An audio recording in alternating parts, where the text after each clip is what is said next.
y se quedaba siempre mi hermana con ella, y una vez me dijo: hermana, estoy agotada, Juan, ¿te puedes quedar tú? Siempre con un tono como un poco de, aunque seas hombre y sois un poquito inútiles para esto de acompañar en momentos. Y hoy lo veo como un generador de espacios de florecimiento, espacios en los que la gente puede florecer. Lo veo como un articulador, como alguien que articula a otros y es capaz de crear el espacio en el que eso se produce.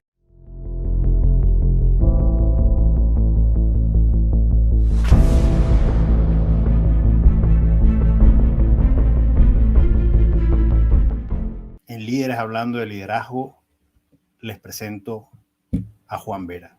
Juan, gracias por aceptar la invitación. Cómo no, Amancio. Es un placer de que te inviten a hablar de lo que te gusta, ¿no? Eso siempre lo digo, cuando te invitan a hablar de algo que es un tema que te encanta, pues más que te lo agradezcan, es una oportunidad que te están dando, ¿no?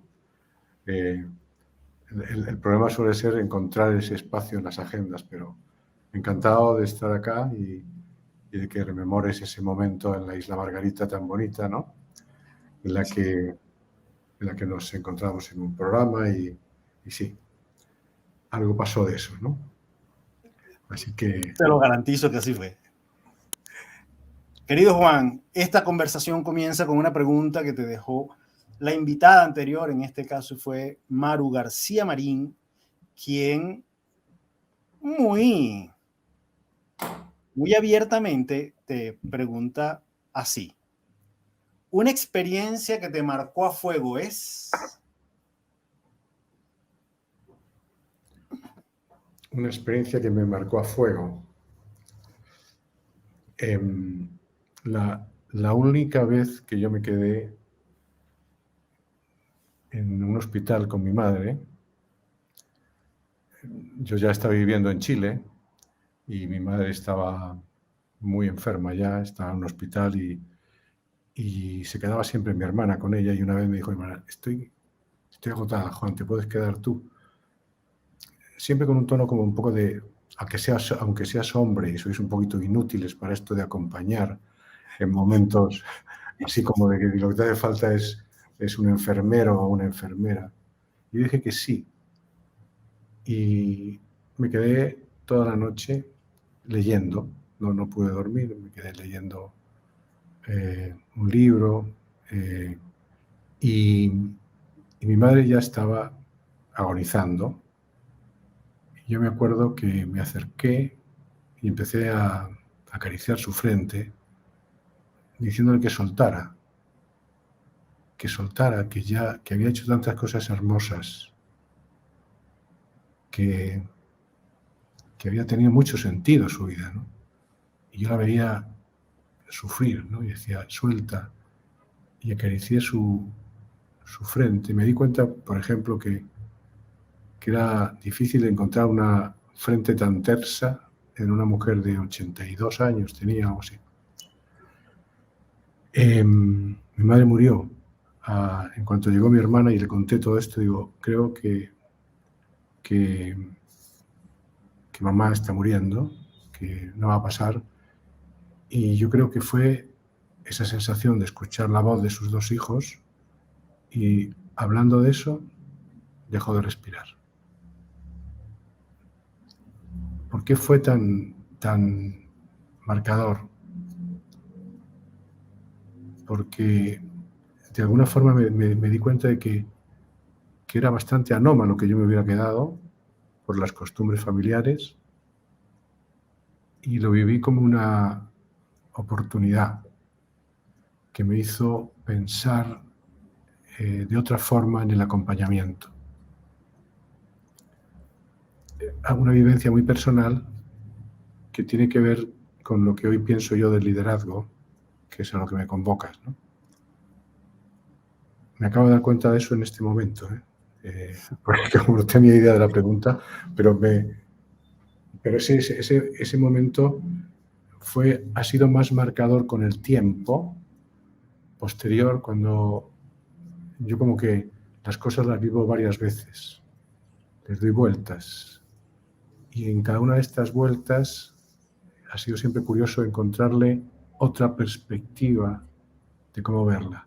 Y esta del acompañamiento es algo como que me surgió, y ahora, hablando contigo, digo, claro, y el acompañamiento también tiene que ver con un líder como hoy lo veo. ¿Y cómo ves a un líder hoy? Y primero te voy a agradecer esa respuesta, traer ese tema, traer el tema del acompañamiento, porque una de las cosas que yo siento que está pasando con el liderazgo tiene que ver con que ahora nos convertimos en mucho más acompañantes de la persona, del proceso, de sus emociones, en menos directores, en menos guías pero también me pasa, o siento que pasa, que es más fácil abandonar el acompañamiento que cuando dirigíamos. Sí, pero sin embargo yo pienso que, o sea, liderar no es solo acompañar, por supuesto, pero si hoy pienso lo que significa para mí, para conectar con tus palabras, yo ya he dejado bastante de ver al guía, ¿no? O sea, ese concepto de guía yo lo expliqué muchas veces en la escuela de negocios en la que daba clases en Madrid, ¿no? Entonces yo veía al líder como un guía, como alguien que tenía un expertise especial. Y hoy lo veo como un generador de espacios de florecimiento, de espacios en los que la gente puede florecer. Lo veo, como puedes imaginar, por lo que ya me conoces, como un articulador, como alguien que articula a otros y es capaz de crear el espacio en el que eso se produce. Lo veo como alguien que desde luego debe tener distintas habilidades, ¿no? Pero creo que la distinción no es como yo lo veía antes, que era como alguien que tenía unas habilidades especiales o las mismas, pero en un alto grado. Alguien que además de eso tiene sensibilidades. Ok. Creo que del tiempo de vida que tengo, que ya es bastante, la sensibilidad nunca había visto que fuera tan necesaria como la veo en este momento. Entonces, por ahí, ¿no? Alguien que no solamente tiene capacidad de gestión, sino que sobre todo es un garante de cómo agregar valor a las situaciones. Y esa agregación de valor puede ser muy distinta, muy amplia, ¿no? Por ahí va mi idea al respecto de lo que yo he cambiado. O sea, no hablo de teorías de otros, sino digo, Sí. yo mismo hubiera dicho más los primeros conceptos de guía, experto, habilidades especiales, alguien que además sabe gestionar las situaciones, los momentos, no solamente es un inspirador que te deja la inspiración, hablando siempre o sea, distinguiendo entre líder directo y líder indirecto, ¿no? Yo creo que vamos a hablar más de líderes directos, ¿no? Porque también hay líderes indirectos que no saben lo que producen, simplemente ante una idea han escrito un libro, han desarrollado una teoría, una filosofía y han impactado en mucha gente, ¿no? Sí, y justamente te voy a preguntar eso, porque definitivamente y estoy persuadido a pensar de que tu intención era influir de manera directa cuando escribes tu última obra que se llama Articuladores de lo Posible. Primero te quiero preguntar, ¿de dónde nace ese concepto de articuladores de lo posible? ¿Fue un momento de eureka? ¿Fue la suma de todo? Tú has sido un coach, formador de coaches, entre esos me incluyo honrosamente, pero además has hecho mucho coaching en tu vida. has trabajado el coaching político, has hecho coaching político. Entonces, ¿de dónde te llega este concepto, esta idea, esta mirada del articulador de lo posible? ¿Se fue sumando, fue llegando poco a poco, o una noche te despertaste y dijiste, esto es? Es una pregunta que tiene, o sea, hay veces que uno tiene que quedarse pensando en la respuesta. No, esta pregunta tiene una respuesta clara y conocida. Yo escribí el libro de Articuladores de lo Posible, que no se iba a llamar así, que era un libro que yo tenía el título desde el primer día y que tenía que ver más con el arte del coaching en el poder y la política, ¿no? Yo quería escribir de eso. Yo quería escribir, no sé es tanto, cuando empecé, no sé si era tanto como para influir, como para entregar mi experiencia.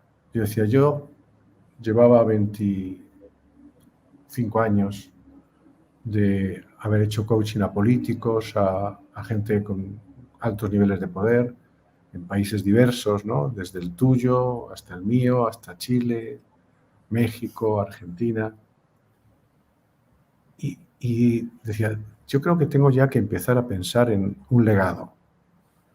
Entonces era más un legado de decir, mire, aprendí esto. Pero los que escribimos sabemos que una cosa es la idea con la que empiezas y otra con la que terminas.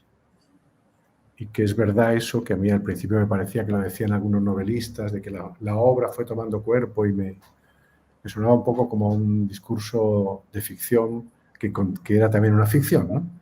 Pero en este caso, sí, llegué un momento, llegaba al capítulo 9, por ahí, 8 o 9, que es el corazón del libro y que ya estaba terminando. Pero para poder hacer eso, investigué sobre el mundo en el que estamos de una forma un poco más detenida, dedicando, no como un escuchador cuidadoso que creo que soy y que he sido, sino que en este caso, pues, yendo a leer a otros autores, a ver qué estaba pasando en el mundo. Y tuve una sensación, sobre todo entrando en los impactos de la tecnología, tuve una sensación de complejidad. O sea, lo que yo, como sentirme abrumado de la complejidad que no solo tenemos, sino que se venía. A mí trabajar en la política y el poder me hizo tener mucha compasión con la gente que está en esas posiciones, porque habrá gente que sea poco ética y que quiere aprovecharse, pero hay mucha otra que se encuentra con una complejidad inusitada, ¿no? Y dije, esto no es nada con lo que creo que puede venir, y analicé varios sectores, el de la tecnología, el de la información y la big data, el de la salud, la educación. Y ante la idea de la complejidad, con el editor, un argentino, que me ayudó en todo el proceso de la edición del libro, para no solo lo que era la maquetación, sino el cómo darle un orden a los capítulos, ¿no? Y él lo que hacía es preguntar, ¿no? Me decía, y de pronto yo le dije, no, pero, o sea, ¿te das cuenta que esto ha cambiado? Que en este momento, si yo tuviera que hablar de una habilidad esencial, diría que hay que ser articulador. ¿Cómo yo articulo? Que no confundiendo el articulador como el que pone en contacto, ¿no? Como si fuera una especie de un generador de que yo te pongo fulanito con menganito. Claro, para ver qué pasa ahí. Sino ese que crea ese espacio porque trae a varios y hace que, por lo tanto, se den condiciones de análisis, de partida, distintas a las que podían existir. Y dije, o sea, y hablando con él, dije, eso es, lo que yo tengo que decir que he descubierto es que si tú quieres entrar ahí como un coach o como un acompañante, porque yo he ido sustituyendo la palabra en el tiempo, porque creo que el coaching es una excelente metodología, pero hay otras posibles, y me gusta ser, no sé quién habla de ecléctico, ¿no? Un tipo por ahí habla de ecléctico. Lo voy a buscar, voy a investigar. Busca y te va a aparecer. Entonces, y bueno, pues me dijo él, bueno, trata de explicar, a ver, ¿cómo lo resumirías en una frase? Entonces me quedé con eso y al día siguiente le dije, articuladores de lo posible, y además ese va a ser el título del libro y lo otro va a ser el subtítulo. Dijo, pero si ya teníamos la idea y tal. Nada. Mira, en este momento, y le di un disgusto porque él decía que hay que escribir libros de 200 páginas, 250, 200... Le dije, y lo peor que te tengo que decir es que no he terminado. Que ahora me di cuenta que yo debería seguir hablando un poco del mundo que viene, de hablar un poco del futuro. El libro se creció, se convirtió en 470 y tantas páginas, que es menos manejable según las ideas de los que editan y todo eso, pero así surgió el libro, en la mitad del camino. ¿Y cómo ves entonces tú el futuro y la responsabilidad que tienen los articuladores de lo posible o los líderes en función de andar en ese futuro que tú ves? En el libro, en un capítulo, yo hablo de que se puede haber un futuro oscuro y un futuro claro. Porque efectivamente depende de la dirección que tomemos. El cambio de esa dirección tiene que ver con la conciencia, con el nivel de conciencia que impere en un momento determinado. Yo creo que estamos... O sea, nunca ha habido tanto conocimiento, correcto. Nunca ha habido tanta gente formada. Nunca hemos tenido tantos recursos. Pero ha habido algo que yo creo que está pasando, no es que pasó, está pasando, y es que no hemos medido la velocidad de los cambios con referencia a la velocidad de adaptación.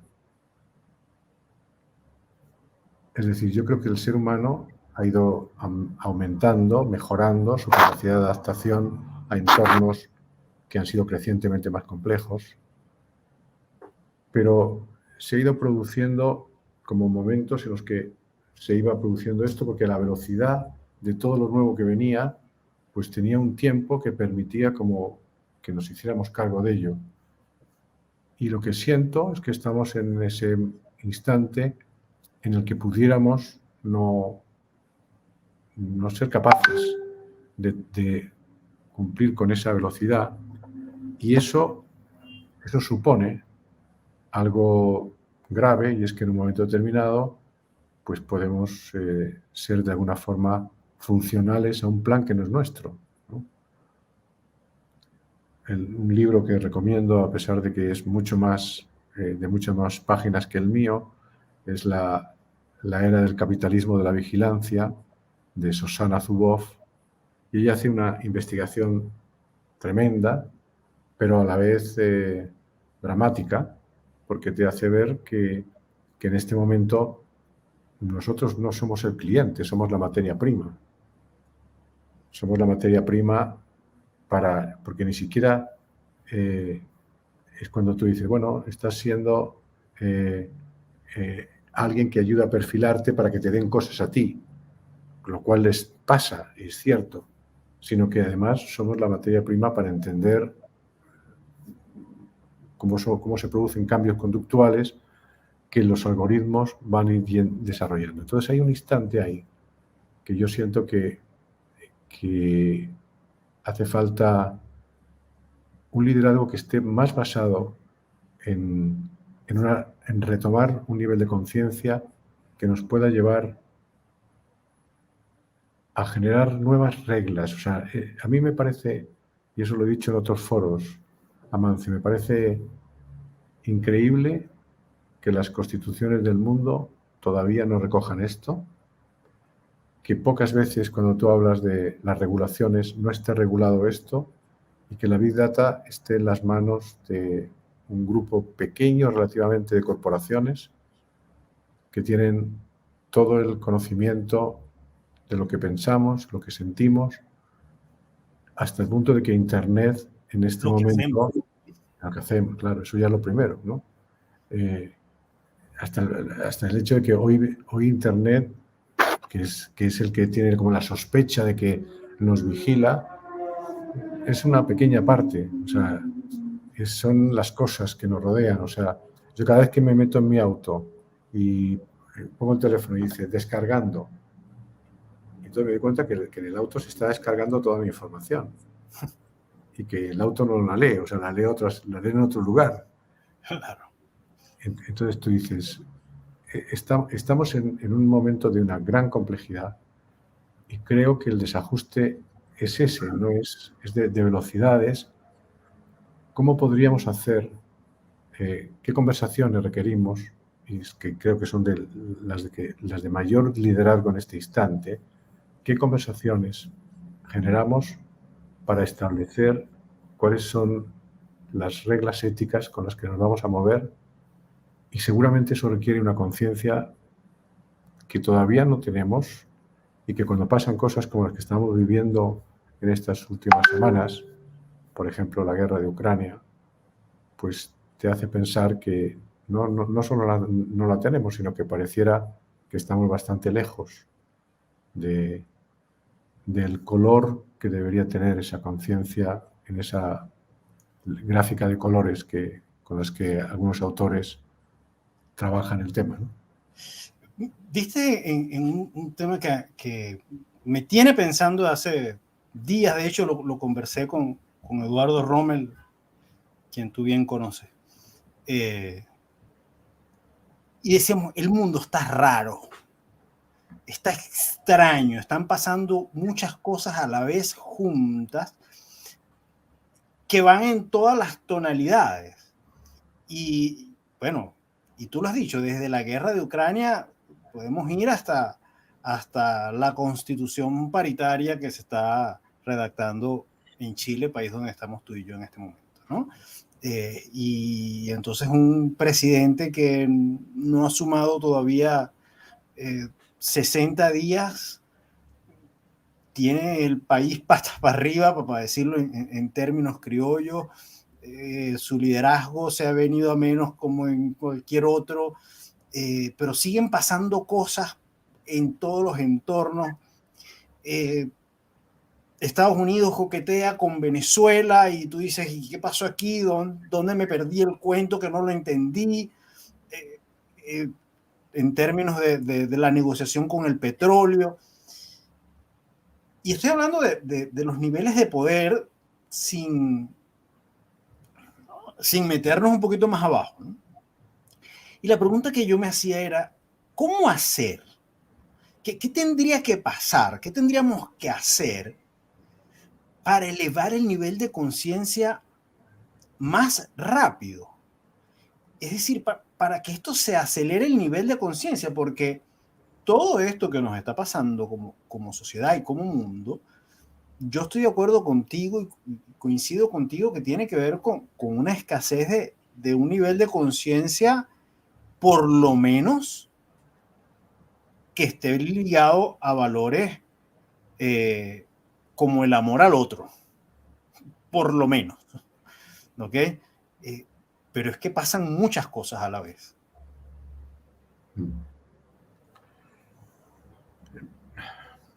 Yo creo que, lamentablemente, como a veces ha pasado en la historia, un cierto desastre, una cierta hecatombe puede ser la que remueva lo que... Por eso te digo que me sorprende que hoy ya, con toda la data que existe, no se esté trabajando de otra forma. Porque hay respuestas, pero que no tienen la velocidad que requerimos. Es decir, la respuesta de una nueva educación, que sin duda es válida, pero la educación requiere empezar con las nuevas generaciones. Es decir, hablas de años y algunos de los horizontes tenebrosos están cercanos, estamos hablando de 2030. Entonces digo, esa propuesta de nueva educación, que seguramente hay países en las que van más adelantado, ¿no? Los países nórdicos de Europa es uno de los casos, o Nueva Zelanda, en fin, hay. Yo cuando trabajaba en la Agencia de la Calidad de Educación, que ahora voy a volver a entrar a trabajar con ellos en los próximos días, me quedé muy fascinado por todos los expertos de educación que venían de estos países, ¿no? Y te das cuenta que habían empezado a cambiar contenidos por valores, a hablar más de convivencia que de historia, porque la historia la podían encontrar en Internet, ¿no? Pero eso es, claro, ese es un camino, pero cuando yo te hablo de que para mí el problema es la velocidad, es qué tiene que pasar para que de pronto hayan cambios. La pandemia nos enseñó algunas cosas, ¿no? Por ejemplo, tú dices, algunos países respondieron muy bien, incluso todos los ciudadanos fueron protegidos. Y por lo tanto, dices, ahí hubo algo que no correspondía a la mirada incluso de los gobiernos que estaban, que podían haber querido hacer grandes negocios a partir de eso, ¿no? Pero es lamentable que tenga que ir por ahí, porque cuando yo, por lo tanto, me defino por la articulación, es porque digo, ¿cómo generamos generaciones, no tanto generaciones en los años, sino grupos, si quieres, de personas que empiecen a optar por la concienciación de aquellos a partir de conversaciones que a lo mejor que no traten de llegar a un acuerdo todavía? O sea, que no se planteen, pongámonos de acuerdo porque ahí empieza a haber una especie de pulso de poder, sino conozcamos lo que está pasando, veámoslo, porque creo que de esa penetrar en ver lo que está ocurriendo, surgiría el requerimiento de hacer cambios mucho más rápidos de lo que vemos que puede ocurrir, ¿no? O sea, es realmente, no sé, como amenazante, sería la palabra, el sentir que no tenemos ni idea de lo que se sabe de nosotros, que el concepto de intimidad se ha perdido, que de alguna manera pudiéramos en este momento estar hablando de datos con datos que ninguno sea verdad. Y nos estamos formando opiniones sobre aspectos que son inexistentes, ¿no? Entonces, no es nada fácil la respuesta ni la fórmula, pero al menos lo que puedo es contextualizar desde dónde lo miro, ¿no? Te veo dando vueltas, no sé si parece que... Aquí estoy. Sí, estaba diciendo, me parece que me quedé solo y entonces ahora tenía que... Se me salió y ya estoy de nuevo. Pero te escuché con prácticamente todo. Ahora, sí, definitivamente la velocidad, que es lo que tú dices, yo creo que es la diferencia, porque, bueno, la educación es un camino, pero es un camino de muy largo. De hecho, comenzamos cuando lo mirábamos en términos de la distancia que había entre lo que aprendías en la universidad y lo que pasaba en las empresas, ¿no? Ese divorcio que empezó a mostrarse. Recuerdo la primera vez que me conseguí con el libro de la quinta disciplina de Senge, que se llamaba Escuelas, que se llama el libro, Escuelas que Aprenden, un libro fantástico, donde él decía, bueno, vamos a vincular al mundo empresarial, al social, al político y al educativo y a la familia para poder constituir esto. Y en algún momento a mí se me pareció ese escenario, pero lo pensé y después me respondí a mí mismo, dije, sigue siendo insuficiente, porque es que la velocidad es demasiado distante mientras articulamos, y aquí quiero venir mientras articulamos las posibilidades en un entorno alrededor de una ciudad que aprende, de un país que aprende, probablemente la velocidad nos atropelle. ¿Tú sientes lo mismo? Claro, claro. Por eso yo digo que a pesar de que esas experiencias son inteligentes e interesantes, sobre todo si en esos grupos como lo planteaba Peter Senge, se mete la política también, para que de alguna forma llegue a esa toma de conciencia desde los que tienen el poder de un cierto ordenamiento. Pero finalmente yo creo que o bien se regula, y la regulación significa claramente impedir ciertos usos de las cosas. Realmente el plantear que, por ejemplo, si se estableciera un derecho universal a mi intimidad, resulta que nadie podría, o en teoría, si no es que piratean, nadie debería y podría, porque todas estas empresas que lo hacen son empresas establecidas, conocidas, incluso famosas y en algún momento generosas, porque se pueden permitir una generosidad altruista, ¿no? Digo, se impediría que eso pudiera pasar, porque al final de esta velocidad, que como causa está el problema de que si en un momento determinado todos nosotros estamos dirigidos por esa información, no vamos a llegar nunca a la posibilidad de un acuerdo llegaremos a acuerdos, pero no en el sentido de volver a equiparar lo humano con lo que simplemente es conductual dirigido para lograr determinados beneficios, utilidades.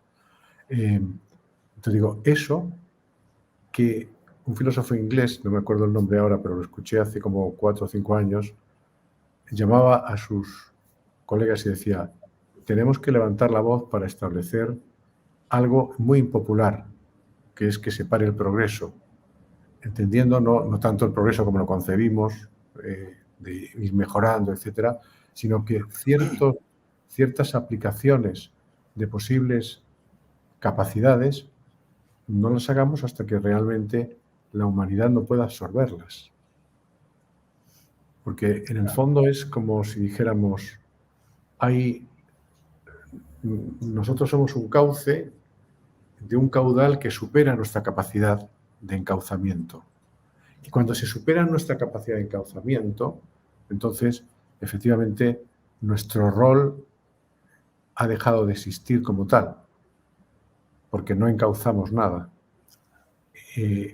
La posibilidad de que eso ocurra es una decisión humana.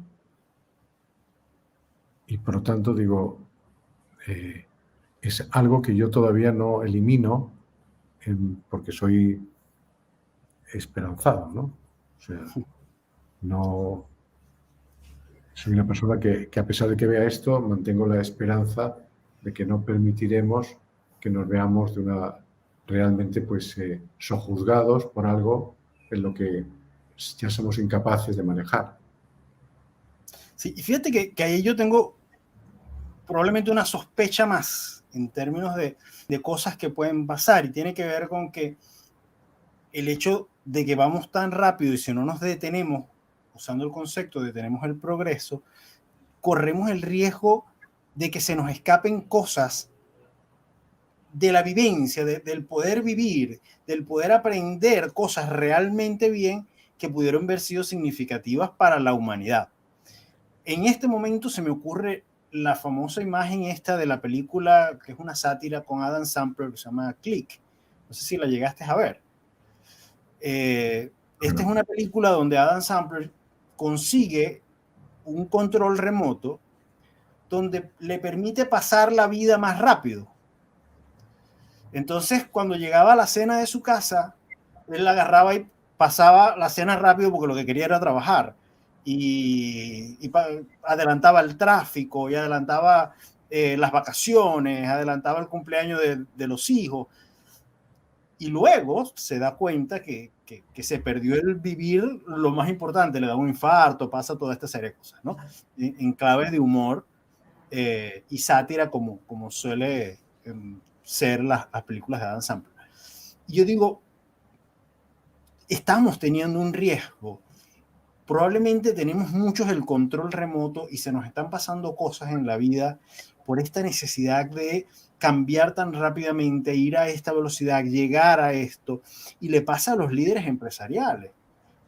Tú que has coachado a muchísimos, que eres consultor de muchas empresas, te das cuenta cómo cambian de práctica sin ni siquiera madurar algunas ideas de la anterior y pasan de moda en moda, gerenciales y probablemente la primera, la de hace 20 años atrás, era la que te podía salvar en este momento, pero no la viviste, la surfeaste y te dejaste ir hasta la otra ola.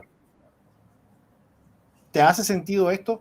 Sí, sí, sí. O sea, de hecho, la mirada de este filósofo era el decir, estamos llegando a niveles de progreso, de avance tecnológico, sin haber sacado todas las posibilidades de lo que hoy tenemos. Pero te encuentras que te imponen una forma, con lo cual ya mi celular no sirve. Las actualizaciones están fuera de... Pero, ¿y por qué? No, porque ahora ya estamos en el 22.0. Y dices, bueno, ¿y eso estamos obligados a seguir esa velocidad? ¿O resulta que con lo que teníamos estábamos siendo capaces de hacer todavía muchas más cosas porque no ha terminado el nivel de maduración del producto, el nivel de maduración del uso y especialmente el nivel de adaptación del ser humano a él? Entonces, el ejemplo que tú pones es interesante, es claro para eso, porque decir, es que llega un momento en que cuando yo estoy en el proceso de adaptación ya me quedo como un inadaptado. Pero bueno, voy a ser capaz de... Y todo eso hasta ahora ha ido siendo posible, si bien hay un grupo de la población que se está quedando atrás por un analfabetismo tecnológico, ¿no? Pero ese analfabetismo tecnológico va a ser tremendamente mayor conforme pase el tiempo, de más gente que queda fuera y por lo tanto se va creando lo contrario de lo que yo pienso que estábamos intentando lograr, y es un mundo más inclusivo, un mundo en el cual pues pudiéramos tener más puntos de comunes y se va creando una élite y una brecha más grande. Por eso hoy hablamos de polarización. Claro. Porque cuando estábamos, algunos como yo, a lo mejor ingenuos, que decíamos, estamos llegando a un mundo en el que poco a poco vamos a ir viendo cómo vamos entrando en unas bandas mucho más cercanas, y en este momento, y eso se llamaba la globalización, en este momento la globalización ha dado paso a una polarización absoluta, porque pasa eso. Mira qué bonito lo que me viene a la mente a partir de tu canción del principio. Pasa de que a la vez que estamos creando la idea de crear un mundo más unido, ante el descontrol surge la necesidad de volver a casa. Y volver a casa me lleva al nacionalismo. Me lleva, por lo tanto, a ese punto, me lleva a los fundamentalismos religiosos, ideológicos. Es decir, volver a casa, que es muy hermoso, no solo como lo plantea Mercedes Vargas, ¿no?, sino como el famoso bolero de uno siempre vuelve a los viejos sitios donde amó la vida, ¿no? Pero esos viejos sitios donde amó la vida puede ser un reducto en el cual me aferro y los defiendo a ultranza. Entonces, hay una fractura que se está llamando polarización y que se vive en todos los países. O sea, no es que un tema de Latinoamérica o de... Yo, en mi programa de coaching, El Poder y la Política, con mucho dolor de corazón, al nivel más avanzado, le pongo algunos momentos del Parlamento de mi país, de España, y me da absoluta vergüenza. Porque lo único que escucho es insultos. O sea, no hay un lenguaje constructivo. Casi ponerse de acuerdo es visto como una forma de resignación. Y hay que oponerse sistemáticamente a las cosas, desacreditando muchas veces a los otros, ¿no?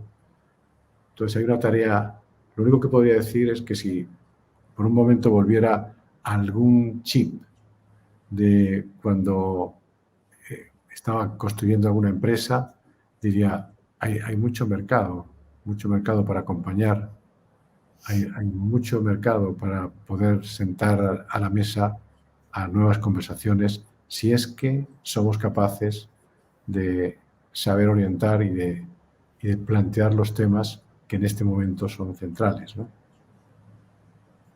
Sí, sin duda alguna. Mira, por ahí apareció Eduardo saludando, Marisabela Marista, con quien además estuvimos allá en Margarita, en el mismo programa. Sí, yo le tengo mucho cariño, además. Un ser humano especial.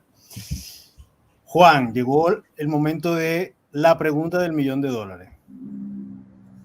¿Qué hace rentable tu liderazgo? ¿Qué hace rentable mi liderazgo?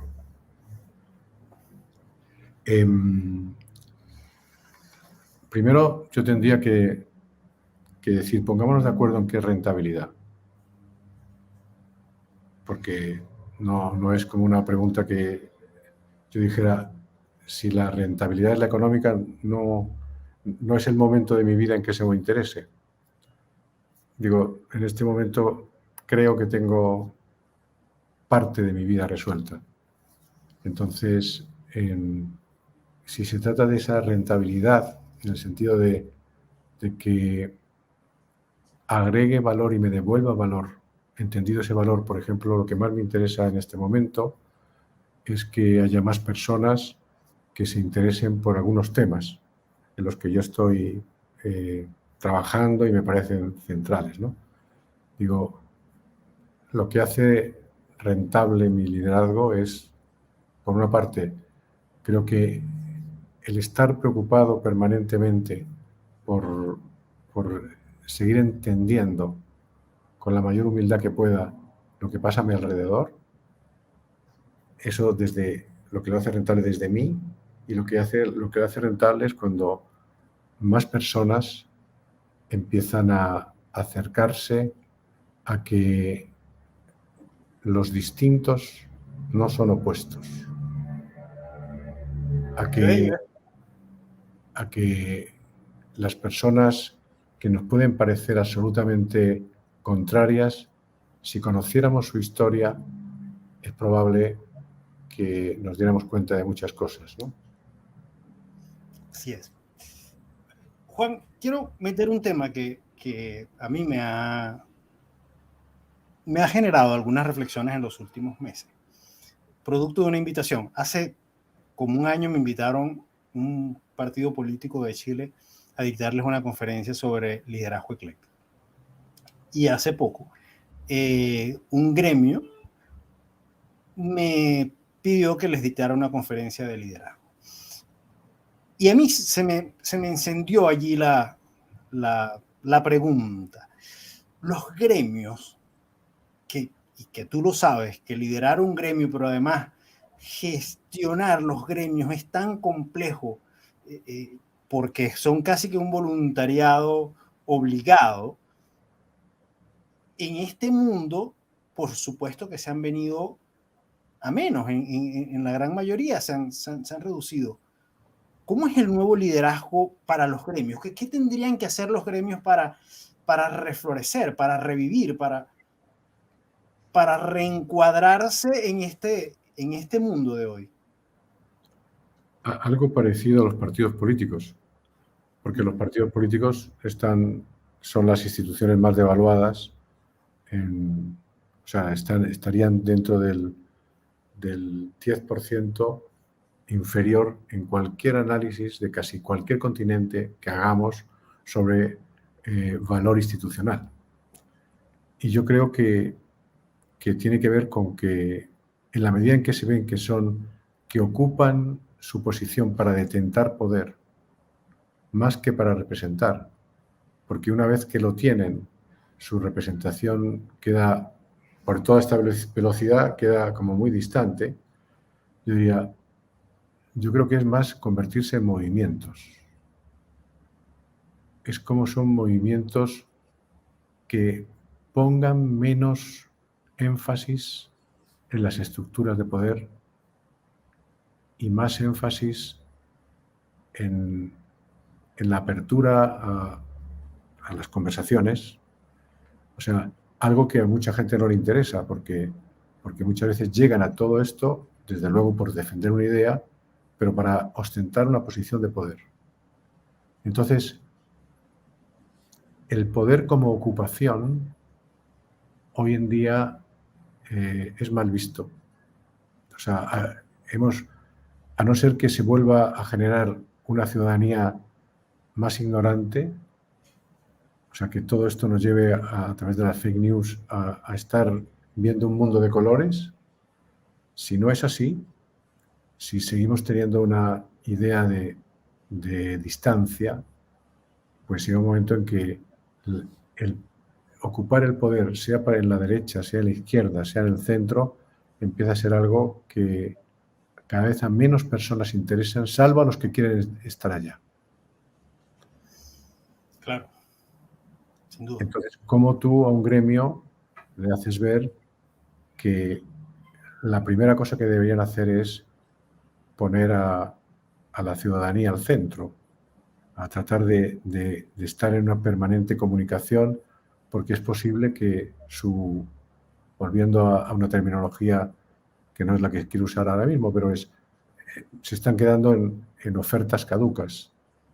¿Cómo se replantea su oferta a partir de que no sea simplemente algo de vótenme ustedes, elíjanme y yo me encargo de administrarles y después no me molesten mucho, por favor? Sí, déjenme trabajar, como si el trabajo no fuera a servirles, ¿no? Exactamente. Sí, muy bien. Querido, llegó el momento de culmina la oración.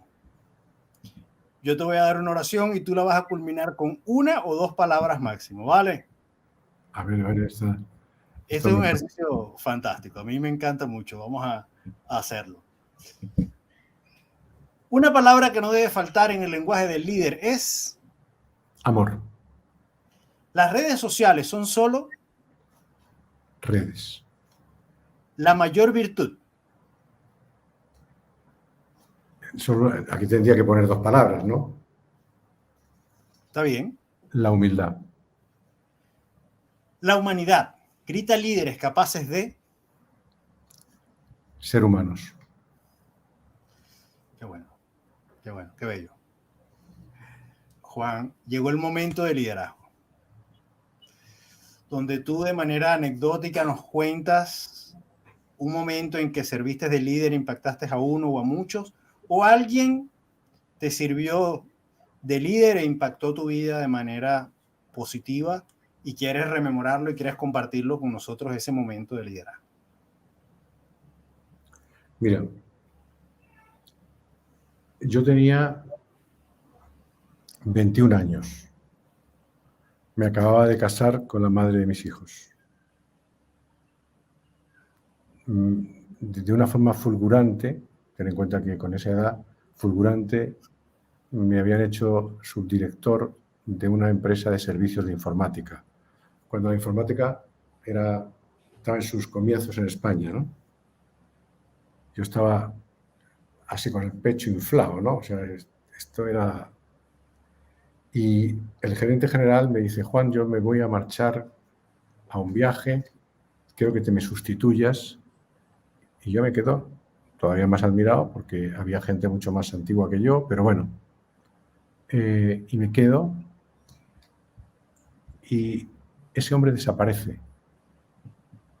Nos enteramos después que tenía deudas importantísimas con IBM, con Siemens, y que por tanto nos había dejado, se había ido y me había cargado el muerto encima, ¿no? Yo, bueno, pues sí, creo que tenía mucho sentido común ya entonces, pero tenía 21 años. Entonces reuní a la gente y le dije, bueno, pues podemos simplemente marcharnos, cerrar, decirle a señores, hacernos las víctimas, nos han abandonado y bueno, pues nos vamos porque en este momento ni siquiera podemos decir nos repartimos nada.